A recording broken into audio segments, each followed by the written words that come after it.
And if I last spell boxing down at Shinfield's gym on this beautiful Sunday morning. Jack, can't get better days than this, can we? You can't, mate. Like you say, I think it's the first one where you've not been freezing. Normally in that gym it's colder than it is outside, and yeah, we've got a beautiful day today. Everyone's got together ready for sparring and probably going to do some hill sprints in a bit. So yeah, good day for it, mate. You bang on, mate. The first thing I said when I walked in there to Jay was, it's the first time I complained how cold it is, mate. Take me back to that last fight, mate. Absolutely great performance, by the way. Yeah. Well, we had a last minute opponent. He came in a bit heavier. I think he came in at like heavyweight, so I had to put first fight. I've actually had to put some weight on. My manager rang me, and I thought, shit. I thought, what's this for? Told me. I thought, right. Ran downstairs, grabbed some cookies. So I thought, yes. It was like a day after. So.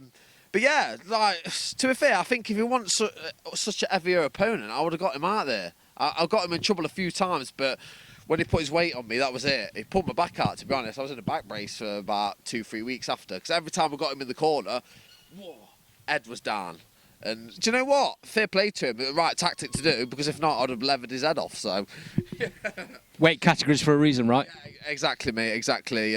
Fair play to getting it over the line. But I think my opponent suffered a cut, and he literally pulled out a day before. It's hard to find an opponent. So he says, "We've got someone, but he's light heavyweight. He's going to come down and weight a bit." But I weighed in my clothes, and I think he's still like around the 12 stone mark, and I was like 11.5 or something. So yeah, but it's one of them things, mate. You just got to get in there and get the jobs done. So what you did was, though, you showed your strength. Yeah. So you showed that at your weight, how strong you are. Yeah. You know, even though you were fighting somebody a bit weight, weight above, it just showed how strong you are at your weight. Yeah, definitely, mate. I'm getting stronger and stronger each time. I think before I went pro, I never really fought at 11. I used to fight at 12 stone. I fought some big lads, and getting used to the weight was hard. But now I'm really showing that what I can do, and I've not really gone above 11.7 now. So I'm getting stronger and stronger. And I think anyone 11 stone going 10 rounds with that, I think anyone's going to struggle. So yeah, I'm feeling confident now at the weight. So right, Jack. Moving on to your next fight, Alfreton Leisure Centre, on the 1st of June, John Ashton promotion. Tell me a little bit about Jensen Irving. What do you know about him? Well, I know he's a very, very tough opponent. Big step up in fight for me. He fought on Matchroom, I think, about a month ago now. He's not a journeyman. He's well, I think you have a bit of. There's a difference between journeymen that have like hundreds of fights. I think he was undefeated in about 5 fights. I think he decided just to go on the road because, look, some people struggle on tickets. To get this over the line, I've got to sell loads of tickets. Some people just can't do it. So he's got a few losses, but I mean, his losses are against people like undefeated people, 15-0, 7-0, matchroom fighters. So it's a big step up in opponent. Do you know what I mean? He's going to come. He's cut a lot of his opponents up as well.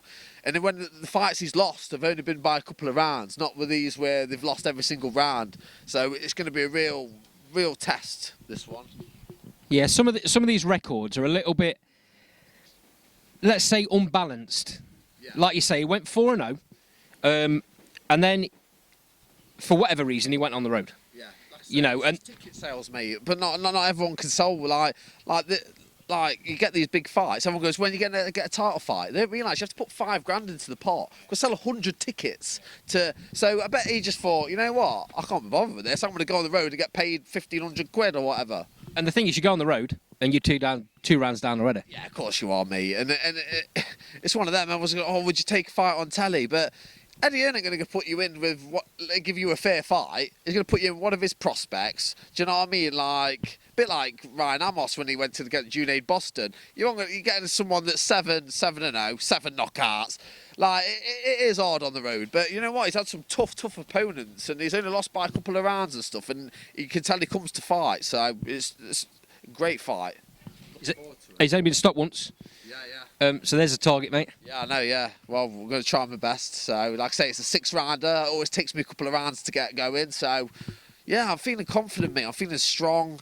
like I say, I've not gone above 11.7. I've been staying steady at the weight, feeling better and better each time. And like this is my chance now to prove that I'm going to go to the top. Do you know what I mean? So I think it's been proved, mate, that you're going to get stronger and stronger the more rounds you have. yeah, definitely. Quite clearly, you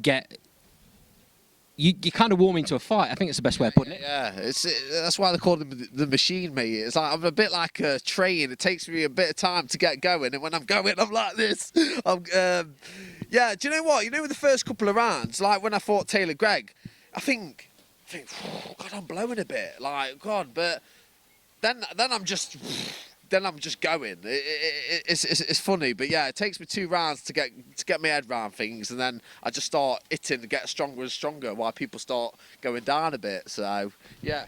Post-fight from the last fight, mate, you mentioned you were targeting Midlands area titles sometime this year. Yeah. At the minute, Ashley Eels is the champion. Yeah.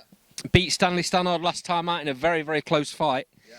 He's now got a fight booked in against James Richardson on the 29th of June. So pretty good aligning time-wise. Oh, yeah. If Brilliant. whoever comes through that fight, there's a potential that you could get the fight after that, right? Yeah, definitely. Well, we tried to link it up before this one, but with me fighting on the 1st, and they was meant to be fighting on the 8th. I know it's been changed now, but a week in it was quite hard to get over the line. But with us both fighting in the same month, and then probably end of September, October, try and get another fight over the line for the Midlands title, mate. I think that's what we're going to try and do. But like I say, it's not that easy. But yeah, that's what we're looking forward to. So we'll see what happens.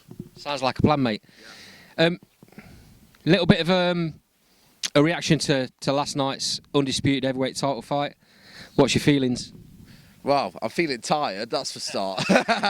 But yeah, honestly, what a great fight. I was a bit with Richie Woodall, to be honest. I thought it was a draw, but I'm not a judge. I think Jay always tells us when we're fighting, the judge don't see what happens in the round. It's always the last. So when I hear that knock, knock, knock, I go, because the my catching shots at the end of the round are always normally the ones that get you the fight. So, but yeah, music, what a performance. I honestly thought that Fury was going to smash him. I just thought it was just too big, but when I've seen him in the ring together, I thought, you know what, he's not actually that much smaller than him. He's a big bloke, you know what I mean? So, yeah, what a great fight. Win or lose, what a great fight for the fans, and everyone's a winner in that, in my eyes. So You're not the only one thinking Usyk was Fury was going to win that fight. Yeah. A lot of people have slept a bit on Usyk, even though he's an Olympian, even though he's won tons of stuff on amateurs, even though he's undisputed cruiserweight champion, unified heavyweight champion. Yeah. Because of Tyson's size, I think everybody thought as long as Tyson works behind that jab, it should be an easy night's work. Which he did start doing, and I generally believe that it was a bit like the cornerman's fault as well, because I think they was telling Fury that he was winning easy, because he started coasting a bit, and I kind of kept thinking, what are you doing? Like, you were working well, and then you were kind of getting on the ropes, and I thought, why are you letting him into the fight? And I think he thought that it was a lot.